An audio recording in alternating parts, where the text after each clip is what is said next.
sebagai renungan buat kita semua tentang kehidupan yang akan disampaikan oleh Ustadz Adi Hidayat. Pencerahan ini sebagai renungan. Mau kemana hidup kita melangkah? Setiap pilihan hari ini menentukan arah masa depan kita. Jangan hanya berjalan tanpa tujuan, tentukan impian kita, susun langkah kita, dan terus bergerak maju. Karena hidup yang memiliki tujuan akan membawa kita pada makna, kesuksesan, dan kebahagiaan yang sesungguhnya. Bismillahirrahmanirrahim.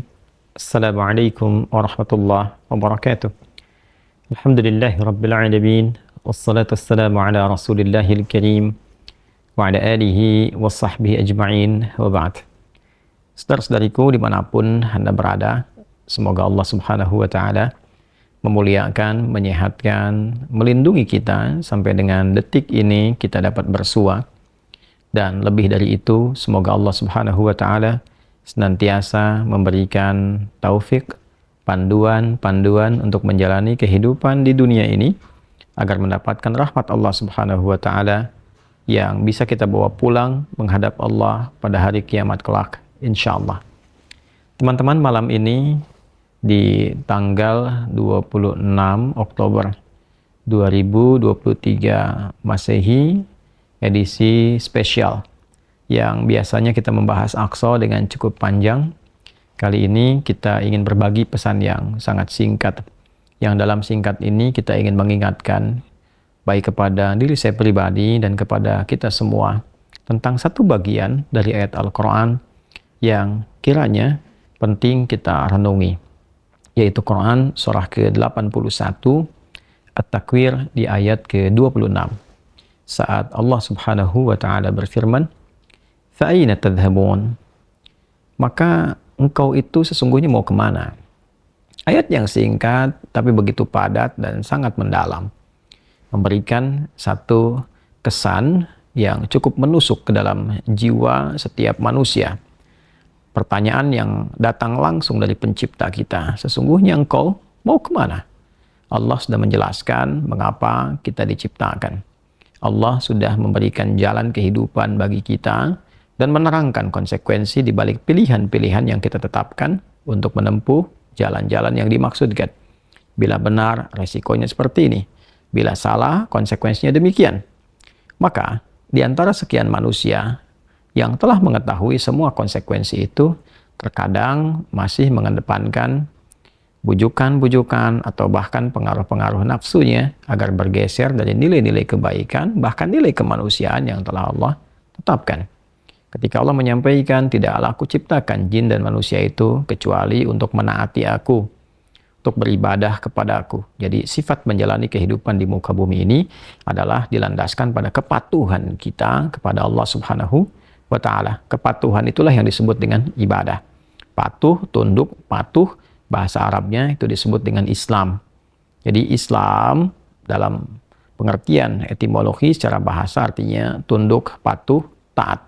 Orangnya disebut dengan Muslim. Jadi setiap manusia itu konsekuensinya memang mesti patuh, tunduk, dan taat kepada Sang Pencipta, yaitu Allah subhanahu wa ta'ala. Karena itu ketika Allah menyampaikan di dalam firman-Nya, "Wa ma khalaqtul jinna wal insa illa liya'budun." Tidaklah aku ciptakan jin dan manusia itu kecuali untuk menjadikan seluruh aktivitasnya agar menaati Allah subhanahu wa ta'ala, dijadikan sebagai ibadah.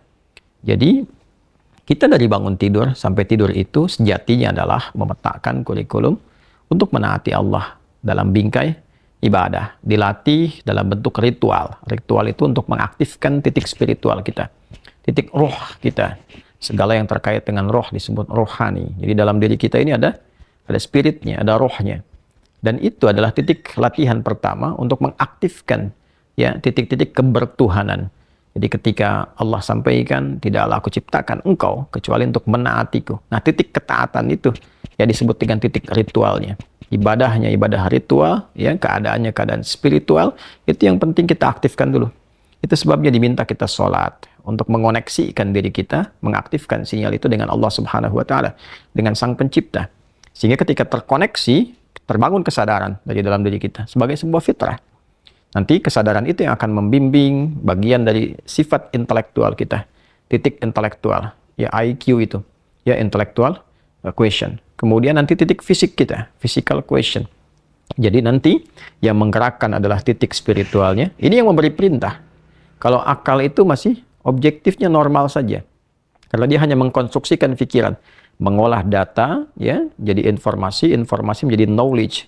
Knowledge itu yang akan diteruskan kepada fisik untuk dieksekusi. Ya, bagaimana nanti lisan bicara? Seperti apa konstruksi bicaranya?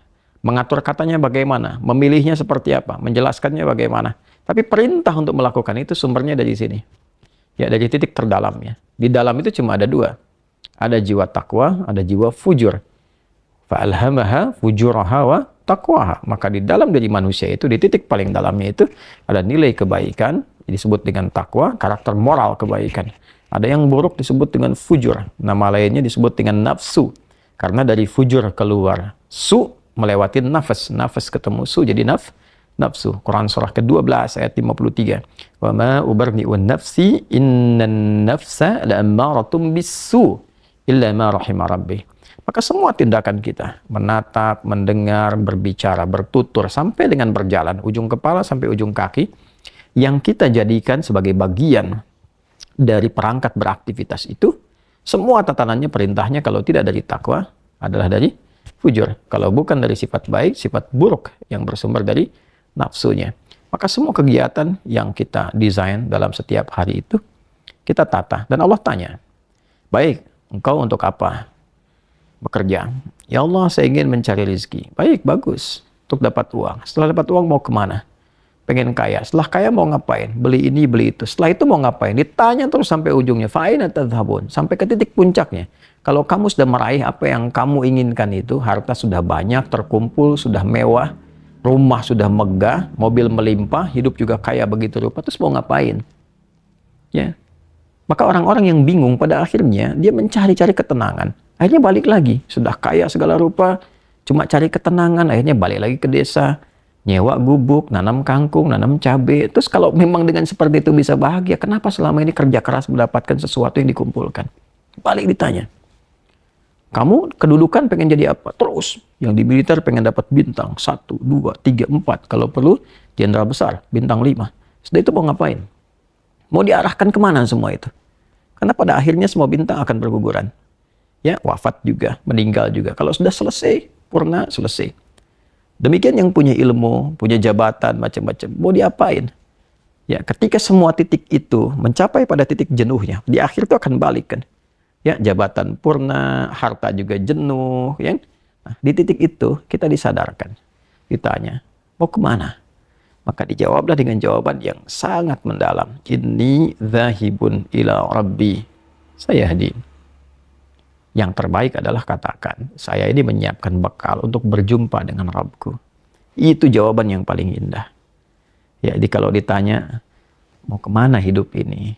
Kata Quran jawab, aku menyiapkan bekal untuk kembali dan berjumpa dengan Rabbku yang telah menciptaku. Dari situlah kemudian Allah katakan, aku berikan petunjuk kalau begitu. Yahdin. Ya, aku berikan petunjuk kata Allah. Jadi orang-orang yang menyiapkan semua aktivitasnya dan dia lakukan untuk Allah, berjumpa dengan Allah, maka Allah akan berikan petunjuk dalam setiap aktivitas kehidupannya. Diberi petunjuk bagaimana mata memandang, telinga mendengar, lisan bicara, sampai kaki berjalan. Sehingga dia betul-betul menjadi pengabdi dari Rabb-Nya yang maha menyayanginya. Pengabdi disebut dengan abdun, jamaknya disebut dengan ibadun. Yang maha menyayangi disebut Rahman, maka disebutlah dia dengan ibadur Rahman. Wa ibadur Rahman alladzina yamshuna 'alal ardi hauna wa idza khatabahumul jahiluna qalu salama. Demikian di surah Al-Furqan itu. Itulah puncak yang mesti kita ikhtiarkan dalam kehidupan, yang kita selalu sampaikan dan komitmenkan sejak bangun tidur. Dan kita katakan alhamdulillahilladzi ahyana ba'da ma amatana wa ilaihin nusyur. Terima kasih ya Allah, segala puji hanya milik-Mu yang telah memberi kesempatan hamba menjalani kehidupan. Padahal Engkau telah tahan nyawa hamba tadi dalam tidur. Sesuai ajal Kau berikan kesempatan. Hamba berjanji ya Allah, hamba akan menyebar beraktivitas untuk mencari bekal menghadap-Mu. Saudara-saudariku, sedalam, sejauh, sebanyak kegiatan, aktivitas jabatan yang telah kita kumpulkan, harta benda, pengetahuan, sampai detik ini, apakah betul-betul sudah kita siapkan sebagai bekal untuk bertemu dengan Allah? Atau hanya sekedar mengumpulkan semua itu tanpa arah, yang pada akhirnya bertemu dengan kejenuhan kembali. Renungkanlah malam ini, malam Jumat.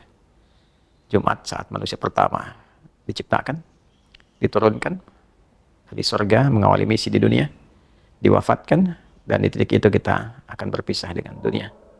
Saat adzan berkumandang, nampak jelas seluruhnya. Semoga Allah muliakan kita. Selamat merenung. Allahu Akbar. Allahu Akbar.